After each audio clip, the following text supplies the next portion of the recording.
Okay, here we're found out my hub assembly was going out. This is the new one. Did this about a week ago, but since I was pressed for time, I ended up putting it on without my dust shield. So now I'm going to put my dust shield back on, but this will show to basically take your hub assembly apart and then put it back together. You will have to take all your brake components off. Brake calipers over here just sitting on my leaf spring, and if you need help with that, watch the brake repair or replacement video. You'll see how to pull all this stuff off. But right now I'm just going to pull this off, put my dust shield back on, and of course torque everything back down. Now the first step, you want to get your hub apart because there is some retaining ring inside of there.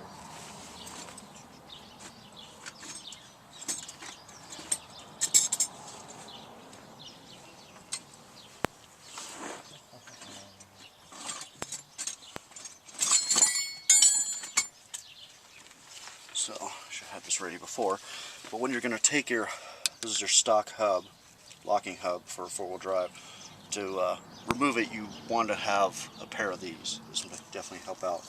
So you squeeze this retaining ring for this, and then just work that out, and it comes out. Set that to the side, and then you just wiggle this, should remove. If you have to, you can take a dead blow, kind of tap it, not really hard, and then set that aside also. Now inside of here, you're going to see you have this retaining ring. You're going to want a pair of pliers. These are just simple Craftsman, cost me like 20 bucks or so, and they are reversible. You can go with those closed. Of course, I do the external. Just got to line up your notches here.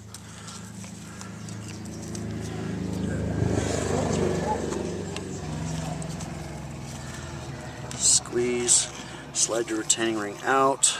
Obviously mine is very greasy since I did put a bunch of grease. Set that to the side for right now. And then you're going to have to work, these are your spacers. You just have to work those out.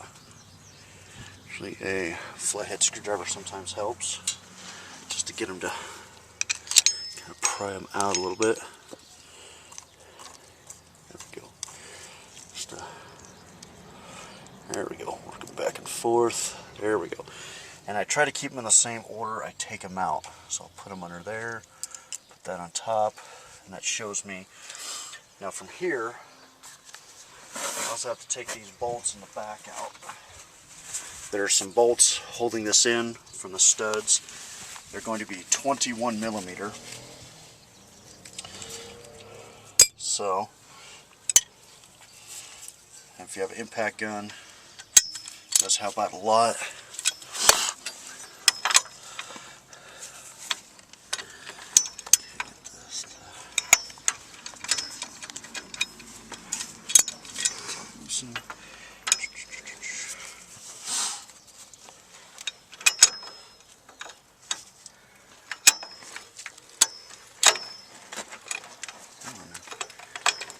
There we go. Okay, that's on there.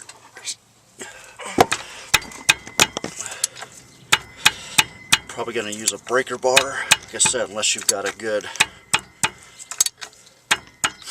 impact gun.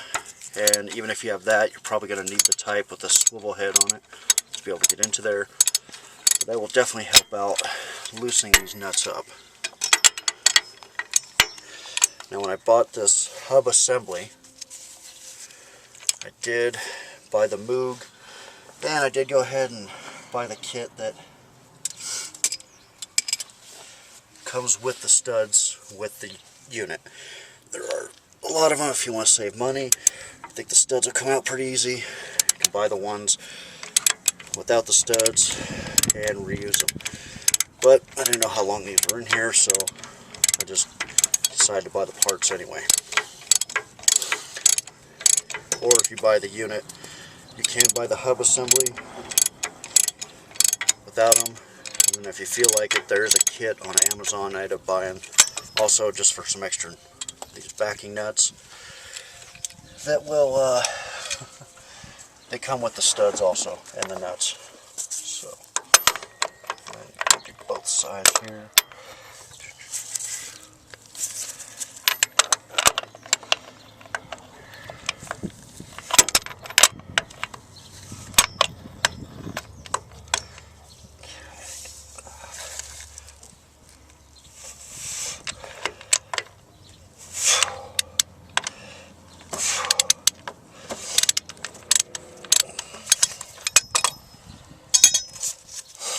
Now these might be a little tough just because of the fact that when you put them back on, it says 133 pound-feet of torque to put them back on.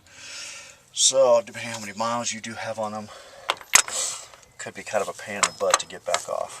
So, but luckily I got this a week ago, so it wasn't too bad right now.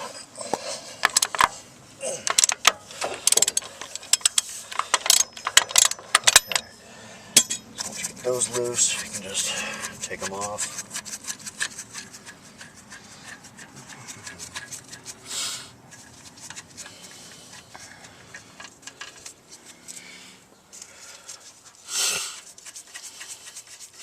And a lot of people suggest using a dead blow hammer to knock these loose.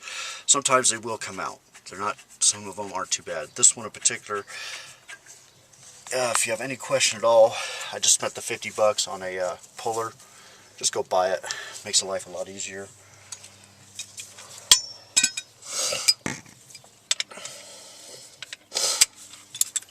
So.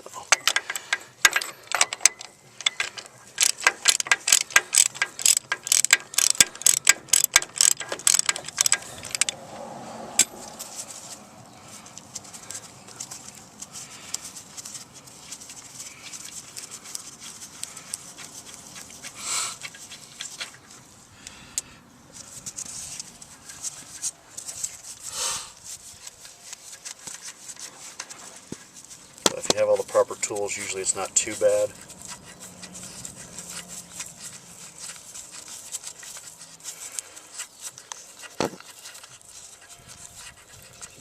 The biggest part is if you have giant hands, probably going to be a pain in the butt to get to the back here. I have just basically large hands, not extra large. So let's see. Okay, this one pulls right out. Like I said, I already changed these out a week ago, so that's why they pull out. And then if you have the ABS like I do, you do have this wire which comes up behind the shield and actually goes along your brake line. The connection point is towards the back of your fender well, your wheel well here. So you're just going to want to disconnect it from that connection right there. Just push it with your finger, pulls out, and you'll have to use a flathead screwdriver to unclip the first clip, and the rest just kind of comes off. So for here, putting our heat shield back on, it's whichever one appears to be bent out more. Here we have our shield. It's set like this. So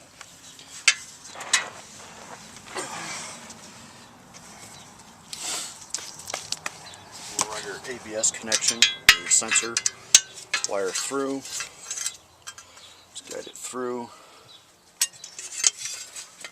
just fit it, slide it over your studs.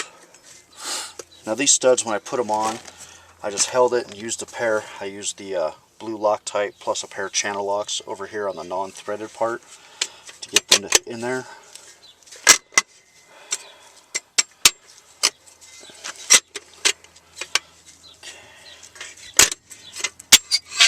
There we go. Slides in like that.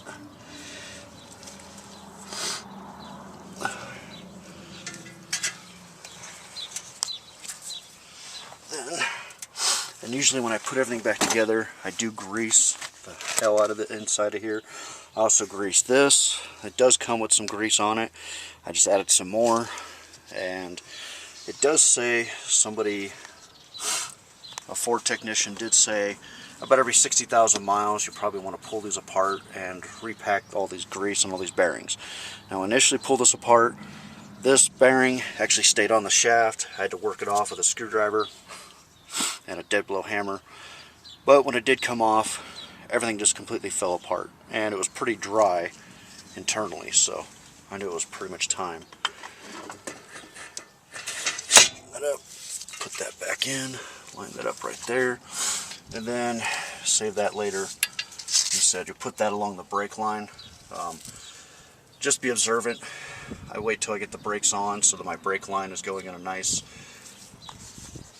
fashion, so where it's not tight, not twisted, not bound up. And then these rubber grommets here will fit where each of these are.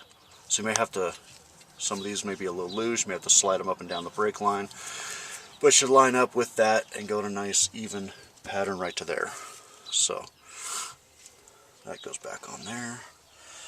And we can put our, start putting these back on, just finger tight.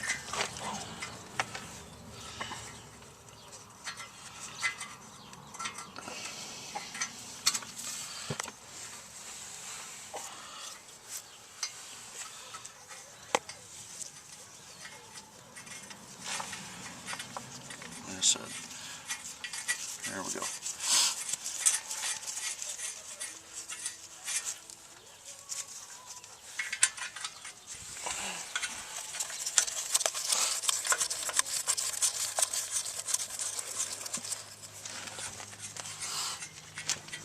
So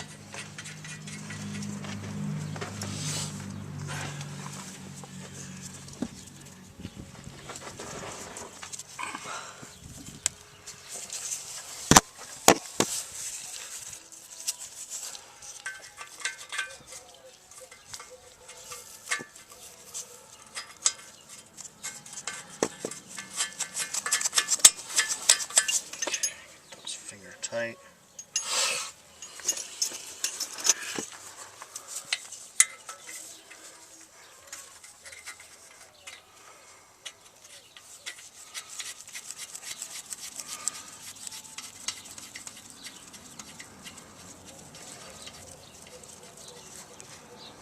Okay, let's go on there.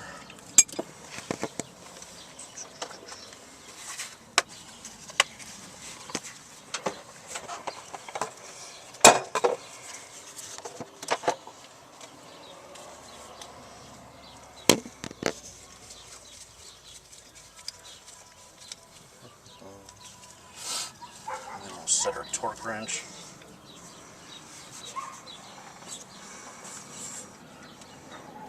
That says 133 for these back ones, but because this one goes every 2, I'm just going to set at 132.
Oops. Somehow I end up reversing. Okay.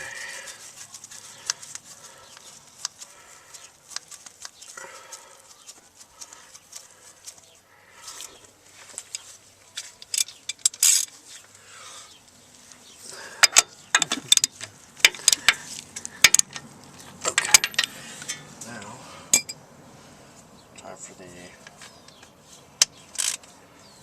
famous torque wrench.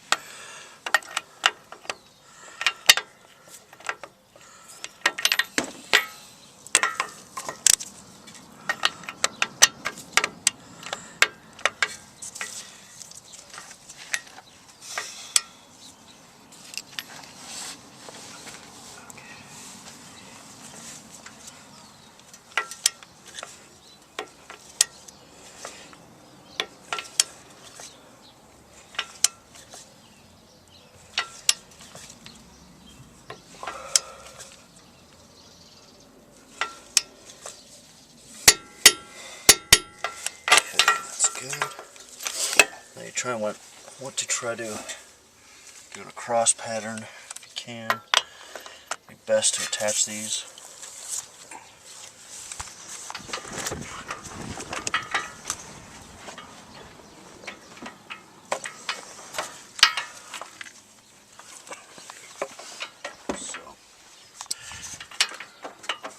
So I start on the bottom towards the front, and I'm going to go the bottom, the top towards the back.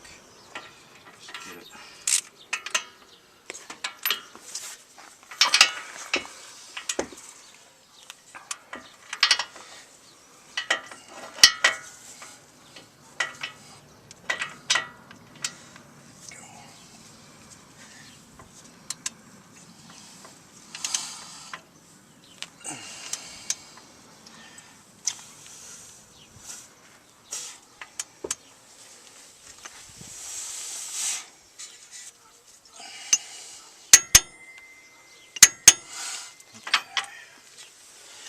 Next, get the bottom right here.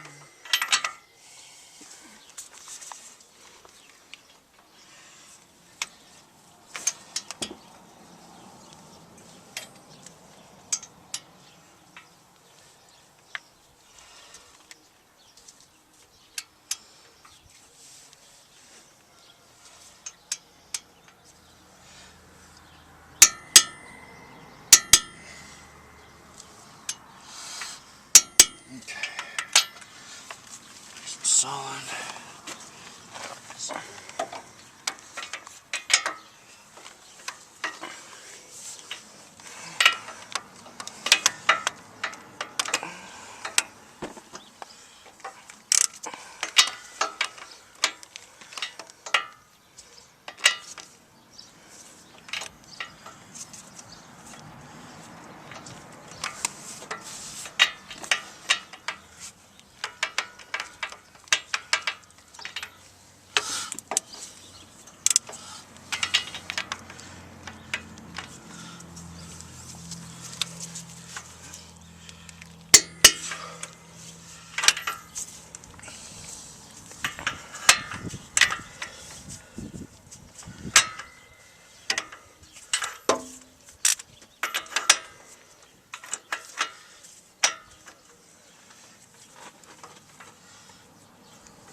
Those are all tight. Then you can put your spacers back into here, slide them in. I mean, a good tip is to, like I said, grease everything before I put all this back together. I also added a bunch of grease to there.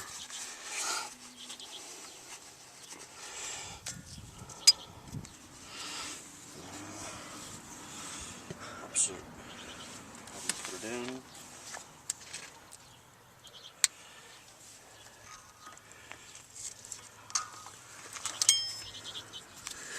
sure that's seated in there.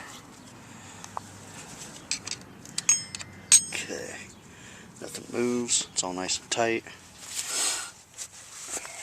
Then, same time, you can also grease up all these teeth, and on your hub, you may have to turn this until you find a spot here. Sometimes it helps you lock them.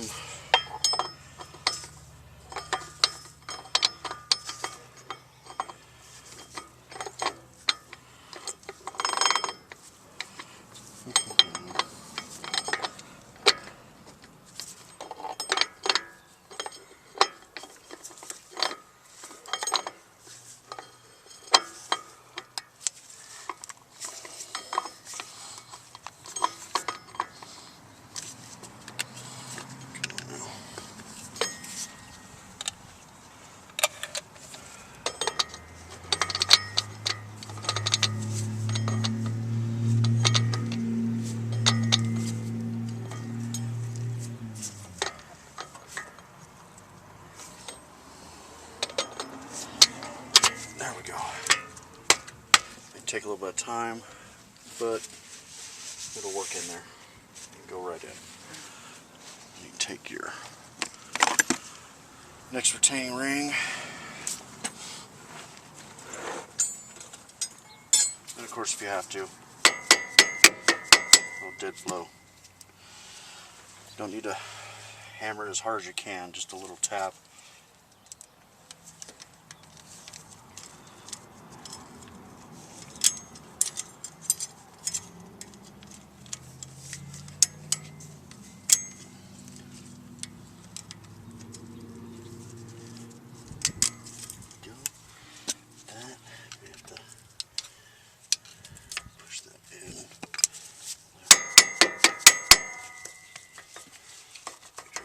In there and good to go.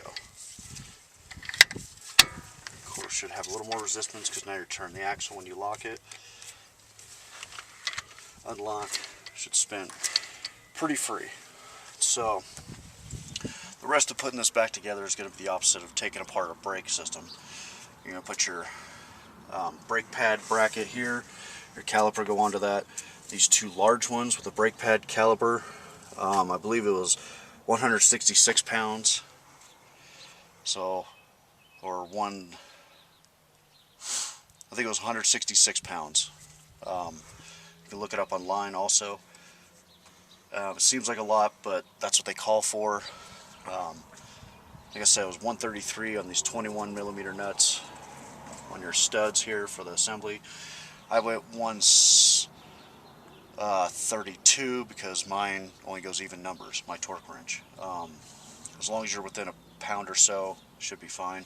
These 166, the caliper I think was 42 foot-pounds. So, and if you need any question on how those go back together, just watch the brakes video. It's not that big a deal. I mean, if you got enough time, I think most of my time spent doing this was actually run around finding the parts, because I did get a set of hub assemblies, but because of a mid-year change I had fine threads here and I needed the coarse threads, so I had to go back to the parts store and get these. And if you're ever in doubt, you can either rent one of these. It's the puller. Now it'll wrap around this, the base of your hub. This part goes right into the middle of that outer axle, and then of course you just tighten and it'll gently pull that off. This cost me about 50 bucks, I think with tax $53. If you just want to rent it for a day, take it back the next day, they only charge you for the day. They will charge you for the full price in case you don't take it back, but you can get most of your money back when you take it back in. If you're not sure of the mileage, just pick up one of these. It's definitely a lifesaver. Definitely makes it a lot easier. It's not too bad. And then don't forget, this clip up here is held on with a 5/16 screw for your ABS. And all these clips actually come on your new hub assembly if you do have the ABS. So tighten that down. I didn't see a torque spec, just tighten until it's snug. And then The rest of it's just the reverse of putting your brakes back on. So remember, have fun, take your time, good luck. Make sure you get all the parts. If you're not sure, definitely when you're picking up this hub, have them bring out the puller. Make sure the puller, because they do have different sizes, make sure they size up the puller with your hub, and that way it'll make it a lot easier. I know a lot of guys will do this with a dead blow hammer. Tried that, this side was not coming off, so I definitely had to get the puller and to get it off. So even if you decide to keep it, 50 bucks, not too bad. I think estimate between gas, parts, a couple different parts, and the tool, any extra tools, I probably spent close to 600 bucks total, which isn't bad. If you go to a shop and get these changed out, they're probably going to charge you well over $1,000 to get this all done. So if you've already got the tools, it's not too bad. You're looking at more like, I think it's 420 bucks just for the hub assemblies by itself with the studs. So it's not a super cheap part, but at the same time, you can save some money. I mean, I'm not sure what a shop will charge, but it's probably well over $1,000. So just take your time, good luck, have fun, torque everything down the way they say, because this is this is part of your suspension. You don't want these things coming apart while driving down the road. That would be very unsafe. Like I said, it was 133 foot-pounds back here on the studs, mounting this, 166 for your brake pad assembly, and then your calipers 42 foot-pounds, bolting that back together. And then mounting your wheel back on, I believe it's 155 to 165 foot-pounds, mounting your rim back on. Unless you have aftermarket rims, then I would go buy whatever your wherever you take your tires to get rotated and stuff, whatever they suggest or they say they do. They might have different specs. So remember, take your time, good luck, have fun.